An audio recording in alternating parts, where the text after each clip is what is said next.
Garlic, some facts for the fancier. Garlic, whose scientific name is Allium sativum, is a common plant, used worldwide for food. Since ancient times, garlic has been used for a variety of human ailments and problems, and even magical properties to ward off evil spirits have been attributed to garlic. In fact, it was once considered to be absolutely essential in warding off vampires. In more modern times, the use of garlic has been a topic of research, especially in human medicine. Garlic has been reported to have insecticidal, antibacterial, antifungal, and anti-tumor properties, as well as those of lowering blood sugar and fat levels, and reducing the dangerous plagues that bring about the plugging of blood vessels that lead to heart attacks and strokes in humans. It seems that popular interest is greatest in Germany, where garlic preparations for humans account for the largest sales of all over-the-counter drugs.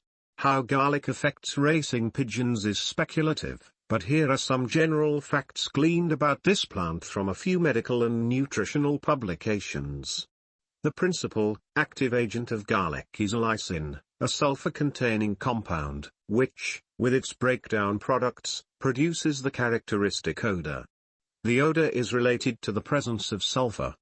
When the cloves are crushed, allicin is formed by the action of enzymes on a precursor chemical known as allicin. Other biologically active compounds related to allicin, such as ajoin, may be extracted from garlic as well. The positive effects of fresh cloves of garlic seem fairly certain, whereas information for modern commercial preparations in general is not very convincing. One reason for the difficulty of showing the effectiveness of garlic is that many active chemical compounds in the cloves may be lost during processing.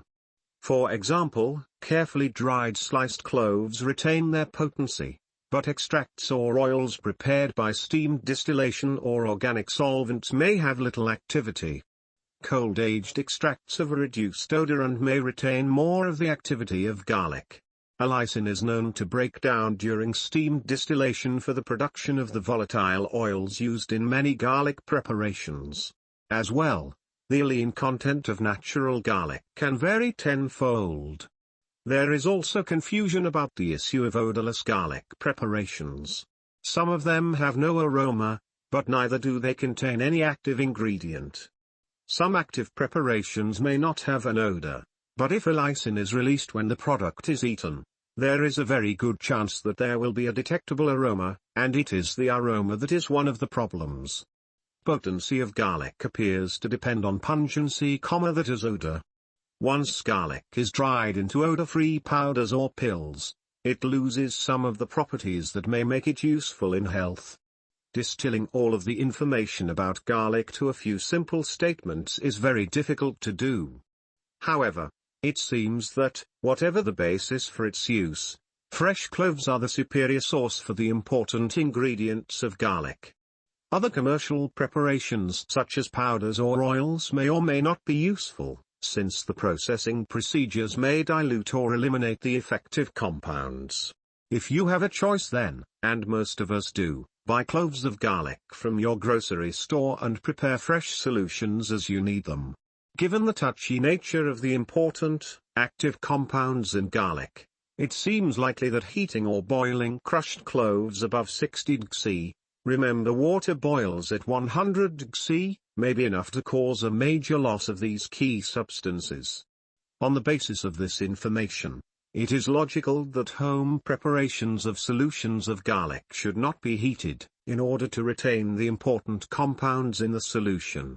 Be aware that allicin is readily converted to a more volatile compound called diallyl disulfide, which means that its effects can be transient. Allicin is known to have antibacterial properties and has been said to be effective in concentrations as low as 1 to 125,000, that is, 1 part allicin to 125,000 parts water. When compared with penicillin, allicin is said to have an activity that is about 1% of the activity of penicillin. Garlic inhibits the growth of, or kill, about 24 kinds of bacteria, including Staphylococcus and Salmonella spp, and at least 60 types of fungi and yeasts. Allicin appears to be the major chemical responsible for this effect. So if the aroma is destroyed by cooking or processing, and allicin is associated with the odor, garlic may lose its ability to fight bacteria, mold and yeasts. In one recent study, researchers looked at the ability of garlic to kill the organism causing tuberculosis. They added an allicin-rich garlic extract to 30 strains of tuberculosis-causing bacteria growing in test tubes. A month later, the garlic had done critical damage to all 30 cultures. The trace minerals selenium and germanium are two constituents of Japanese garlic, and these minerals may have some effect by their activity, firstly, as antioxidants, that is, substances that protect cells and tissues from the damaging effects of peroxides in the body. Secondly, they are important in the normal development of the immune system, and thirdly, they may have good activity as anti-cancer agents. Selenium itself has been shown to have a broad spectrum of anti-cancer activity in rats, for example. On the other side of the coin, many cases of allergic reactions to garlic are known to occur in humans. Reactions such as dermatitis, inflammation of the skin, and asthma are reported. One investigator found that the maximum tolerable dose of fresh aqueous extract, E extracted into a water-based solution, in humans to be 25 cc, slightly under 1 ounce. Amounts greater than this caused severe burning sensations in the esophagus, gullet, and stomach, as well as vomiting. Some compounds extracted from garlic are similarly irritating to tissues in the mouth of humans. A possible benefit of garlic or its compounds may be its ability to increase mechanisms for eliminating substances such as cancer-producing agents. In some studies, garlic has been shown to have a stimulating effect on certain enzymes that are known to be effective in removing toxic, poisonous substances from the body. These substances can damage body organs, and even lead to cancerous changes, so garlic may well provide some measure of protection. In a laboratory study, for example, mice were fed diallyl sulfide obtained from garlic, prior to being exposed to a cancer-causing chemical. Mice fed the garlic-derived compound had 74% fewer cancers of the colon, large intestine, than those that did not receive the garlic compound.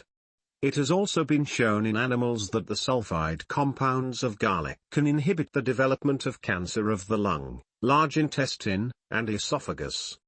Unfortunately, there is no solid evidence that garlic can protect humans from cancer.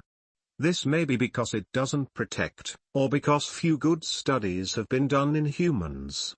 The question about whether garlic is good for human hearts can't be answered yet. It is simply too early to tell. However, preliminary studies in humans and animals suggest that garlic may lower levels of artery-clogging fats such as LDL, bad cholesterol, and raise levels of HDL, good cholesterol. How to make up your garlic? Get yourself a 5-liter vessel of spring water. Take out about 100 milliliters. Get yourself 2 big bulbs of garlic and crush the bulb segments. Leave in the water for 10 days. Every 2 days or so give it a good shake. After 10 days you have 100% of pure garlic. If you want, after 10 days you can replace the garlic with 1 bulb. Just sieve out the old garlic. Transfer the water into a clean 5-liter vessel. Dosage: add 1 or 2 tablespoons to 1 liter of water. 2 or 3 days a week. Great for the stock birds and young birds. All links to get the best garlic bulbs and seeds are below in pinned comments and description. Garlic and racing pigeons. Now what about the use of garlic in racing pigeons? It is a popular, widely used product, but solid, scientific information on its effects in pigeons seems to be scarce. Everything from cloves of garlic to powders, pills and oils are available in health food stores, grocery stores and by companies selling products for pigeons. Are there any real benefits, or are the benefits in the eye of the beholder, i.e. the fancier who uses garlic products? Little scientific information for racing pigeons seems to be readily available, but it should be possible to extrapolate information from work done in humans and laboratory animals to pigeons. Firstly and foremostly, logic based on a number of studies, says that the best source of the good effects of garlic is fresh cloves of garlic.